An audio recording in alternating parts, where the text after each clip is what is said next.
ಜೋಡಿ ಕೃಷ್ಣಾಪುರ ಗ್ರಾಮದಲ್ಲಿ ನೂತನವಾಗಿ ನಿರ್ಮಾಣ ಮಾಡುತ್ತಿರುವ ದೇವಾಲಯಕ್ಕೆ 4,000 ಅಡಿ ಗ್ರಾನೈಟ್ ನೀಡಿ ಸೇವೆ ಸಲ್ಲಿಸಿ ಜನ ಮೆಚ್ಚುಗೆ ಗಳಿಸಿದ ಕರುಣಾಮಯಿ ಲಕ್ಷ್ಮಣಗೌಡರು.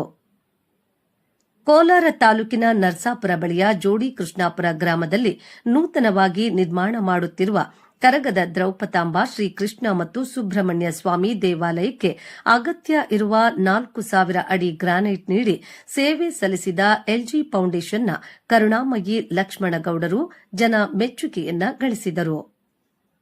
ದೇವಾಲಯಕ್ಕೆ ಭೇಟಿ ನೀಡಿದ ಸಂದರ್ಭದಲ್ಲಿ ಮಾತನಾಡಿದ ಕರುಣಾಮಯಿ ಲಕ್ಷ್ಮಣಗೌಡರು, ನಿಮ್ಮ ಊರಿನ ಒಗ್ಗಟ್ಟು ಮೆಚ್ಚುವಂತದ್ದು. ನಿಮ್ಮ ನಿಸ್ವಾರ್ಥ ಗುಣಕ್ಕೆ ಹಾಗೂ ನಿಮ್ಮಗಳ ಅಭಿಮಾನಕ್ಕೆ ನಾನು ಚಿರಋಣಿಯಾಗಿರುತ್ತೇನೆ. ನಾನು ಕೇವಲ ಆಶ್ವಾಸನೆ ನೀಡುವುದಿಲ್ಲ, ನಾನು ಮಾತು ಕೊಟ್ಟಂತೆ ನಡೆದುಕೊಳ್ಳುತ್ತೇನೆ. ನಾನು ಮಾಡುವ ಕೆಲಸ ಶಾಶ್ವತವಾಗಿರಬೇಕು ಎಂದರು. ಗ್ರಾಮದ ಶ್ರೀನಿವಾಸರವರು ದೇವಾಲಯದ ಬಗ್ಗೆ ತಿಳಿಸಿದಾಗ, ನಾನು ಕೇವಲ ಭರವಸೆ ನೀಡದೆ ಕೆಲಸ ಪೂರ್ಣಗೊಳಿಸುವುದರ ಕಡೆ ಗಮನ ನೀಡುತ್ತೇನೆ.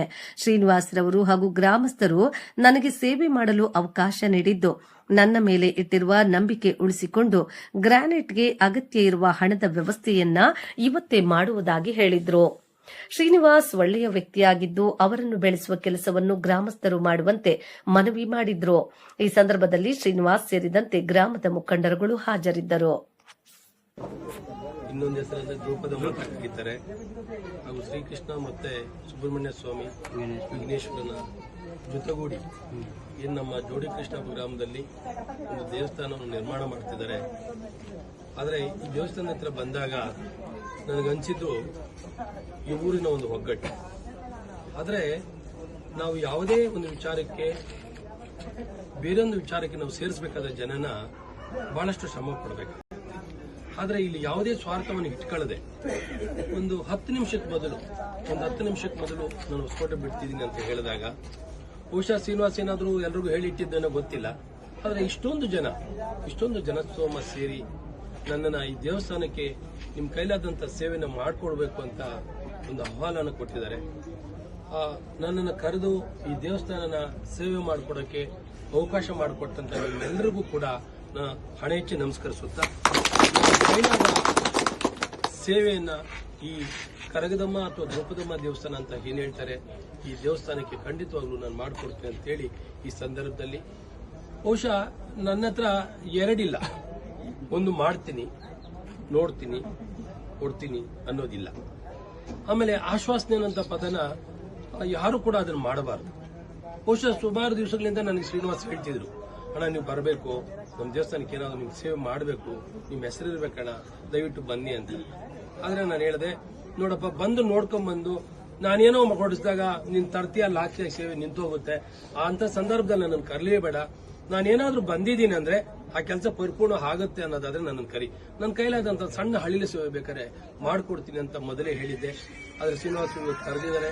ಈ ದೇವಸ್ಥಾನಕ್ಕೆ ಬಹುಶಃ ಇನ್ನು ಮುಂದಿನ ದಿನಗಳಲ್ಲಿ ಇದಕ್ಕೇನು ತುಂಬಾ ಕಾಲಾವಧಿಗಳು ಕೊಡಂಗಿಲ್ಲ ಅನ್ಸುತ್ತೆ. ಕಾಲಾವಧಿ ಕೊಟ್ಟರೆ ಯಾವ್ದೋ ಜಮೀನು ಮಾರಿಸ್ಬಿಟ್ಟು ಶ್ರೀನಿನ ಕೈ ದೇವಸ್ಥಾನ ಇನಾಗ್ರೇಷನ್ ಮಾಡಿಸ್ತಾರೆ.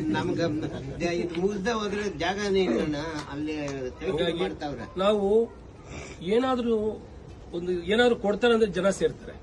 ಆದ್ರೆ ಯಾವುದೂ ಇಲ್ಲದೆ ಲಕ್ಷ್ಮಣಗಳು ಬರ್ತಾರೆ ಅಂದ ಮಾತ್ರಕ್ಕೆ ಇಷ್ಟೊಂದು ಜನ ನೀವು ಯಾವುದೇ ಒಂದು ಪ್ರತಿಫಲ ಅಪೇಕ್ಷೆ ಪಡದೆ ಇಲ್ಲಿ ಸೇರಿದಿರಂದ್ರೆ ಒಂದು ಭಯ, ಭಕ್ತಿ, ಗೌರವ.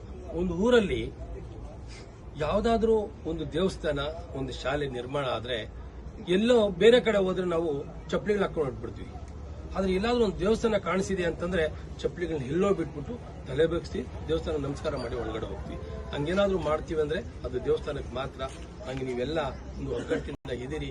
ಪಾಪ ಶ್ರೀನಿವಾಸು ತುಂಬಾ ಶ್ರಮಜೀವಿ, ಆಮೇಲೆ ಮಾತಸ್ಥ. ಅವನ ಕೈಲಿಂದ ಮಾತು ಕೊಟ್ಟಿದ್ದಾನೆ ಅಂದ್ರೆ ಚಿಕ್ಕ ವಯಸ್ಸಾದ್ರೂ ನಿಮ್ಮಂತರ ಹಿರಿಯರ ಹತ್ರ ತುಂಬಾ ದೊಡ್ಡ ಕೆಲಸಗಳು ಮಾಡ್ತಾನೆ.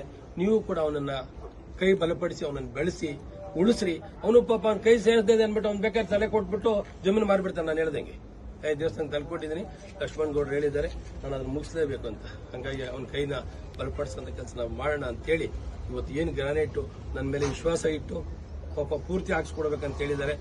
ನನಗೆ ಅವರು ಕೊಟ್ಟಂತ ಸೇವೆನ ಪರಿಪೂರ್ಣವಾಗಿ ಮಾಡಿಕೊಡ್ತೀನಿ. ಯಾರು ಕೂಡ ಅದನ್ನ ಬೇರೆ ರೀತಿ ತಿಳ್ಕೊಳ್ಳೋಂಥ ಅವಶ್ಯಕತೆ ಇಲ್ಲ.